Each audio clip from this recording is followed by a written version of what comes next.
భారతీయ సంస్కృతిలో యోగా అంతర్భాగం. కొత్తపేట ఎమ్మెల్యే బండారు సత్యానందరావు. భారతీయ సంస్కృతిలో యోగా అంతర్భాగమని కొత్తపేట ఎమ్మెల్యే బండారు సత్యానందరావు వ్యాఖ్యానించారు.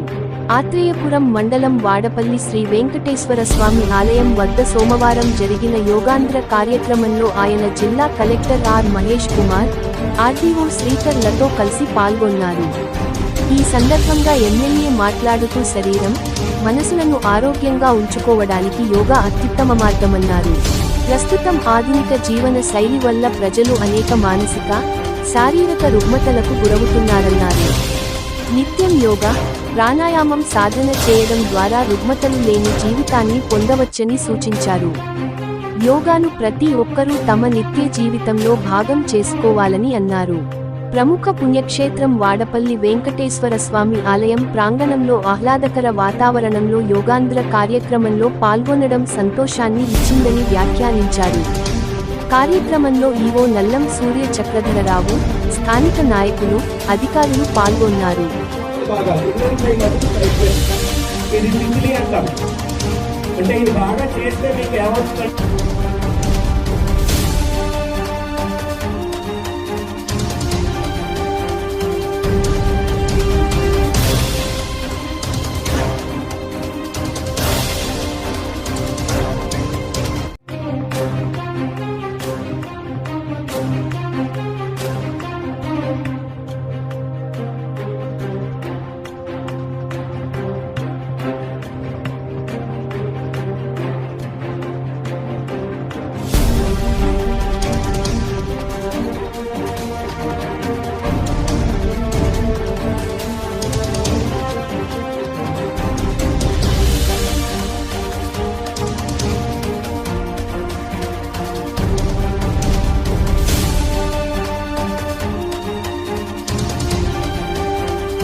లేచిన వెంటనే చేసుకుంటే శరీరంలో ఉన్న జాయింట్స్ అన్ని కూడా బాగా left to right on your shoulder లాగా మనకి ఈ మెడ ఎక్కువ కంప్యూటర్ చూడడం కానీ లేకపోతే సెల్ ఫోన్ చూడడం కానీ డ్రైవింగ్ చేయడం కానీ వాటన్నిటి నుంచి మనం నెమ్మదిగా తిప్పలేము. అలవాటు లేని వాళ్ళు ఎక్కువ స్పీడ్గా తిప్పితే కొంచెం కళ్ళు తిరిగి ఏది ఉంటుంది. అందుకని కళ్ళు తెరిచి చేసుకుంటే ఇంకా మంచిది.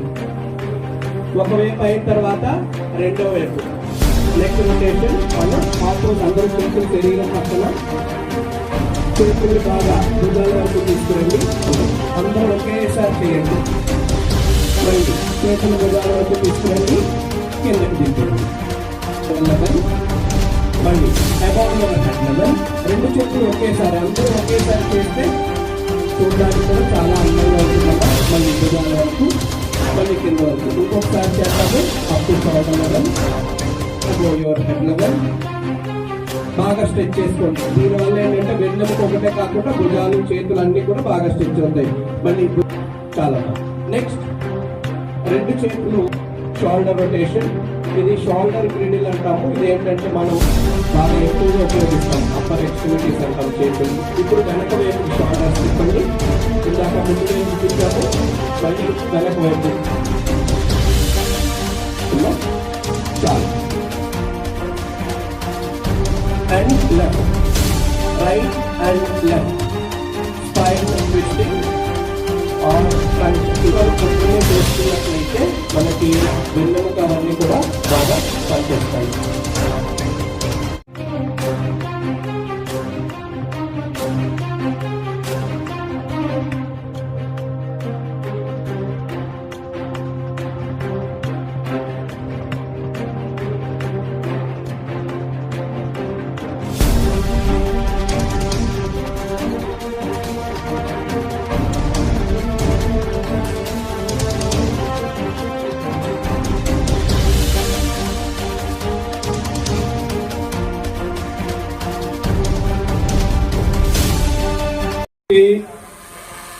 భారతదేశ యొక్క వారసత్వ సంపద యోగా. ఆ యోగా యొక్క విశిష్టతని, ప్రాశస్యాన్ని ప్రపంచ దృష్టికి తీసుకెళ్లినటువంటి గౌరవ మన ప్రధానమంత్రి నరేంద్ర మోడీ గారు 2014 ఐక్యరాజ్య సమితిలో వారు ప్రస్తావించడం ద్వారా యోగా యొక్క గొప్పతనాన్ని, ప్రాముఖ్యతని 2015 నుంచి కూడా అంతర్జాతీయ యోగా దినోత్సవంగా ఐక్యరాజ్య సమితి నిర్ణయించడం, అందులో భాగంగా ఈనాడు మన రాష్ట్రంలో ఈ 11వ యోగా దినోత్సవం వైజాగ్లో గౌరవ ముఖ్యమంత్రి నారా చంద్రబాబు నాయుడు గారి యొక్క నేతృత్వంలో ప్రధానమంత్రి నరేంద్ర మోడీ గారు ముఖ్య అతిథిగా పెద్ద ఎత్తున ప్రపంచంలోనే ఒక గొప్ప రికార్డు సాధించే విధంగా యోగా డే జూన్ 21 ఈ నెల జరుపుకోబోతా ఉన్నాం. మరి యోగా యొక్క గొప్పతనం అందరూ గుర్తించాలి. శారీరకంగా, మానసికంగా, ఆధ్యాత్మికంగా అందరూ కూడా దృఢంగా ఉండాలి. ఆరోగ్యమే మహాభాగ్యం. ఆరోగ్యం మించింది ఏమీ లేదు. ఆరోగ్యవంతమైన సమాజం ఉండాలంటే యోగా కూడా మన దినచర్యల్లో ఒక భాగంగా మారవలసినటువంటి అవసరం ఉంది. శారీరక ఒత్తిడే కాదు, మానసిక దారుణ్యమే. మానసిక ఒత్తిడిని జయించి శారీరక దారుణ్యాన్ని పెంపొందించుకోవడానికి ఎంతో దోహదపడుతుంది యోగా. ఏ రూపంలో, వివిధ రూపాల్లో ఉన్నా మనందరం కూడా యోగాని అలవర్చుకుని ధ్యానం, మెడిటేషన్, యోగాని మనం చేసుకోవడం ద్వారా మన యొక్క శారీరక రుగ్మతలు, అనేక రకాలైనటువంటి సమస్యలు మనం ఆరోగ్యంగా, ఉత్సాహంగా మన దైనందిన జీవితంలో మనం ముందుకెళ్ళడం కోసం యోగా అనేది చాలా ముఖ్యమైనదిగా నేను తెలియజేసుకుంటూ, ప్రధానంగా ఈనాడు ముఖ్యమంత్రి చంద్రబాబు నాయుడు గారు ఉప ముఖ్యమంత్రి పవన్ కళ్యాణ్ గారు, ప్రధానమంత్రి మోడీ గారు దీని విశిష్టతను గుర్తించి ప్రజల్లో చైతన్యం తీసుకురావడం కోసం, ఒక ఆరోగ్యవంతమైన సమాజాన్ని రూపొందించడం కోసం యోగాను ఒక భాగంగా ముందుకు